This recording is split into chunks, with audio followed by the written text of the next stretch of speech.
आज 5वां दिन है। 13 तारीख से किसानों के आंदोलन की शुरुआत हुई थी। किसान और सरकार के बीच कल चौथे दौर की मीटिंग भी होने वाली है रविवार को, जिस पर अब निगाहें टिकी हैं। क्या कोई रास्ता, क्या कोई सहमति बनेगी, ये देखना होगा। हालांकि मुश्किल बहुत नजर आता है, क्योंकि सरकार ये कह चुकी है कि अभी मुमकिन नहीं है कि एमएसपी पर गारंटी जो कानून है वो सरकार लेकर आए, और किसान इससे कम में मानने को तैयार नहीं है। किसान ये कह रहे हैं कि एमएसपी गारंटी कानून तो सरकार को लाना ही होगा, तभी ये पूरा जो आंदोलन है वो समाप्त होगा। ऐसे में कौन झुकेगा, कौन मानेगा, ये देखना होगा। कल चौथे दौर की मीटिंग होगी। आज ट्रैक्टर मार्च का ऐलान किया गया है किसानों की ओर से। बताया जा रहा है कि हरियाणा में कई जगहों पर किसान ट्रैक्टर मार्च आज निकालने वाले हैं।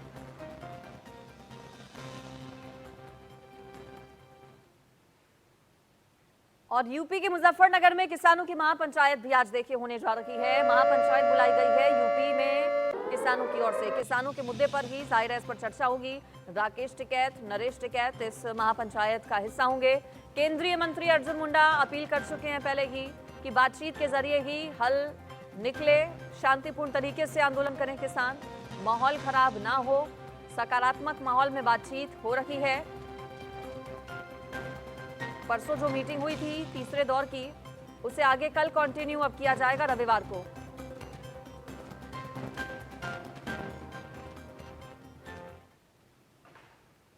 हरियाणा, पंजाब और दिल्ली के बॉर्डर्स पर जिस तरह से प्रदर्शन हो रहा है, उसके बाद यूपी सरकार की ओर से बड़ा फैसला लिया गया है। और फैसला ये है कि यूपी में 6 महीने तक किसी प्रकार की कोई हड़ताल नहीं होगी। हड़ताल पर पाबंदी लगा दी है यूपी सरकार ने, और अगर उल्लंघन किया जाता है इस आदेश का तो फिर बिना वारंट के हड़ताल कर रहे व्यक्ति की गिरफ्तारी पुलिस कर लेगी। लोकसभा चुनाव भी बेहद नजदीक है, कानून व्यवस्था ना बिगड़े उत्तर प्रदेश की, इसको देखते हुए यूपी सरकार की ओर से बड़ा फैसला लिया गया है। प्रशासन को ये आदेश दिए गए हैं कि अगर कोई भी कहीं भी किसी भी तरह की कोई हड़ताल करते हुए पाया जाता है तो बिना वारंट के गिरफ्तार किया जाए। कल नोएडा, ग्रेटर नोएडा परी चौक पर बड़ी संख्या में एकजुट होकर किसान सड़कों पर उतरे थे और हल्ला बोला गया था। और अब यूपी सरकार का ये आदेश।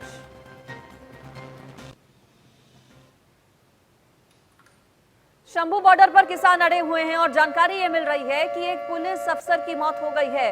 प्रदर्शन के दौरान सब इंस्पेक्टर की तबीयत बिगड़ गई। अंबाला सिविल अस्पताल उन्हें ले जाया गया, जहां उन्होंने दम तोड़ दिया। शंभू बॉर्डर पर तैनात थे सब इंस्पेक्टर हीरालाल।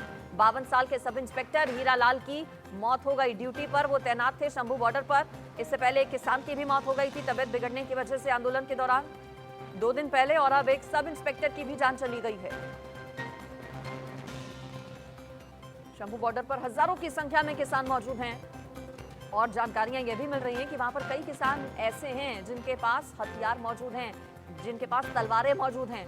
हालांकि 2 दिन पहले जो मीटिंग हुई थी सरकार की और किसानों की, उसमें शांतिपूर्ण तरीके से आंदोलन किए जाने की बात कही गई थी। शांति व्यवस्था बनाए रखने पर सहमति बनी थी। आंसू गैस के गोले शुरुआत में 2 से 3 दिन लगातार जब पुलिस और प्रदर्शनकारी आमने सामने थे तो पुलिस की ओर से छोड़े गए थे, लेकिन कल से स्थितियां शांतिपूर्ण है, वहां पर कंट्रोल में है। जानकारी है कि एक सब इंस्पेक्टर की मौत हो गई। किसान नेता सरवन सिंह बंडेर की ओर से क्या कहा गया वो सुनिए आप।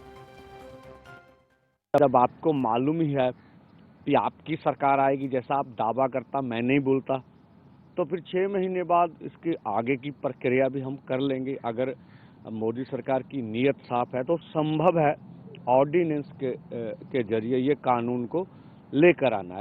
ऐसी बात नहीं है। और हम ये भी बोल रहे हैं कि CACP की जो आपकी कैलकुलेशन है, बेशक हम उसके साथ सहमत ना हो, आप 23 फसलों के ऊपर पहले ही MSP का ऐलान कर रहे हैं। बेशक हम सभी फसलों के ऊपर MSP मांग रहे हैं, तो आपके पास पहले तय किया हुआ फार्मूला है जो सरकार ने अपनी मर्जी से लाया है, A2+FL का। बेशक हम उसके साथ सहमत हो या ना हो, आप उसी के आधार पर खरीद की गारंटी का कानून बना सकते हैं। अब आपको शंभू बॉर्डर से विपिन परमार की रिपोर्ट दिखाते हैं। किसान आंदोलन का 5वां दिन और लगातार पिछले 4 दिन से आंसू गैस के गोलों की बरसात जो है वो शंभू बॉर्डर के इस तरफ यानी कि पंजाब की तरफ देखने को मिली। किसान नेता लगातार जो है वो मीटिंग्स के दौर को भी आगे बढ़ाए हुए थे। यूनियन मिनिस्टर्स के साथ में जो है 3 से 4 चरणों की बैठक हो चुकी है और अब कल यानी रविवार के दिन जो है वो अगले दौर की बैठक होनी है। ऐसे में तमाम डिमांड्स को रखने का काम किया जा चुका है। एमएसपी की मांग जो प्रमुख मांग है उसको जो है लगातार उस पर कोई भी समझौता ना करने को लेकर जो है फार्मर लीडर्स की ओर से कहा जा रहा है। वहीं शंभू बॉर्डर के आज के दिन की बात करें तो पिछले 4 दिनों से लगातार जो एक्शन यहाँ पर देखने को मिल रहा था, एक दूसरे के आमने सामने किसान और फोर्सेस थे, लगातार जो है टेयर गैस और आंसू गैस के गोले जो है वो छोड़े जा रहे थे। लेकिन आज जो है चीज़ें सामान्य हैं, शांत है माहौल और जो मैकेनिज्म फोर्सेस की ओर से जो टीयर गैस यूज़ की जा रही थी यानी कि जो मैकेनिज्म यहाँ पर इंस्टॉल किया गया था, जो ट्रैक्टर्स आगे बढ़े थे, जो पानी के टैंकर्स आगे बढ़े थे, उन तमाम चीज़ों को पीछे ले जाने का काम जो है वो किसानों की ओर से किया गया है। क्योंकि दोनों तरफ से जो है कहीं ना कहीं सीज़ फायर देखा जा सकता है। अब किसान जो है वो अपनी रणनीति भी तैयार करते हुए यहाँ पर देखे जा सकते हैं। हज़ारों की संख्या में कई किलोमीटर दूर तक ट्रैक्टरों की लंबी कतारें जो है वो अभी भी खड़ी हैं।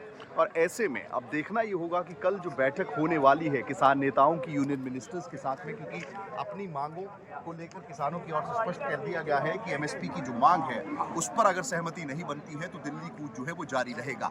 फिलहाल जो है इंतजार किया जा रहा है अगली स्ट्रैटेजी का और साथ ही साथ किसान नेताओं के साथ होने वाली बैठक का। अब देखना यही होगा कि केंद्र की ओर से क्या कुछ इस पर जो है कल को जो बैठक होगी किसान नेताओं के साथ में उसमें क्या कुछ चर्चा रहती है। क्योंकि भगवंत मान जो कि पंजाब के मुख्यमंत्री हैं उनकी ओर से भी ये कहा गया है कि किसान जो है वो बेहद प्रभावित है और ऐसे में जो मांगे हैं उनको लेकर जो है वो सौहार्दपूर्ण वातावरण में जो पिछली बैठक हुई उसमें बातचीत हुई है। लेकिन कल की बैठक महत्वपूर्ण है क्योंकि अभी फिलहाल की अगर बात करें तो किसानों की ओर से जो है वो बिल्कुल पूरा का पूरा मैकेनिज्म जो है उसे पीछे ले जाया गया है। लोग जो है जो किसान यहाँ पर मौजूद हुए हैं वो भी अपने जो है बिल्कुल स्टैंड स्टिल खड़े हैं। और वहीं फोर्सेस की अगर बात करें तो वो भी आज किसी भी तरह का, क्योंकि पिछले 4 दिनों में जिस तरह से लगातार भारी गोलाबारी या भारी आंसू गैस के गोले छोड़े गए वो चीज़ें वो परिस्थिति